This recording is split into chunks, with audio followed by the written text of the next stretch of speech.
High friends, welcome to யாஷிகர்.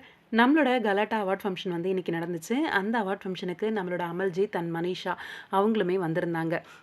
ஜோடியாக வந்ததை பார்த்த உடனேவே தோணுச்சு, ஏதாவது பேர் அவார்ட் வந்து இவங்களுக்கு கிடச்சிருக்கும் அப்படின்னு சொல்லிட்டு. அதுக்கேற்ற மாதிரியே ரீசெண்டாக அவங்களோட போஸ்ட்டில் வந்து ஷேர் பண்ணியிருந்தாங்க. நம்மளோட அமல்ஜித் அண்ட் மனிஷா ரீசெண்டாக வந்து பெஸ்ட் டெலிவிஷன் பேர் அப்படின்ற ஒரு அவார்ட் வந்து வின் பண்ணியிருக்காங்க. ரொம்பவே சந்தோஷமாக இருக்குது. நம்மளோட அன்பு ஆனந்தி அப்படின்ற அந்த நேமில் வந்து ரொம்பவே பியூட்டிஃபுல்லாக நடித்து கொடுத்துட்ருக்காங்க நம்மளோட மனிஷாவும் அமல்ஜித்தும். ரொம்ப சூப்பரான ஒரு கேரக்டர். அன்போட கேரக்டர் எனக்கு ரொம்பவே ஃபேவரட்டான ஒரு கேரக்டர். இப்படியும் மனுஷன் இருப்பாரா அப்படிங்கிற மாதிரியான ஒரு கேரக்டர் அவர். அதுக்கேற்ற மாதிரியே ஆனந்தியுமே ரொம்பவே பாசிட்டிவான ஒரு கேரக்டர் ஆனந்தி. யார் என்ன தப்பு பண்ணாலும் அப்படியே சகிச்சுட்டு போகிற மாதிரியான ஒரு கேரக்டர். இந்த பியூட்டிஃபுல்லான 2 கேரக்டர் பண்ணுறவங்க பேராக வந்து பண்ணிகிட்ருக்காங்க.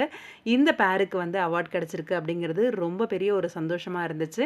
எஸ், கலாட்டா அவார்ட் ஃபங்க்ஷனில் நம்மளோட அமல்ஜித் அண்ட் மனிஷா 2 பேருக்குமே அவார்ட் கிடச்சிருக்கு. பெஸ்ட்டு பேர், டெலிவிஷன் பேர் அப்படின்னு சொல்லிட்டு. வாழ்த்துக்கள் அமல்ஜித் அண்ட் மனிஷா 2 பேருக்குமே எங்களோட மனமார்ந்த வாழ்த்துக்கள்.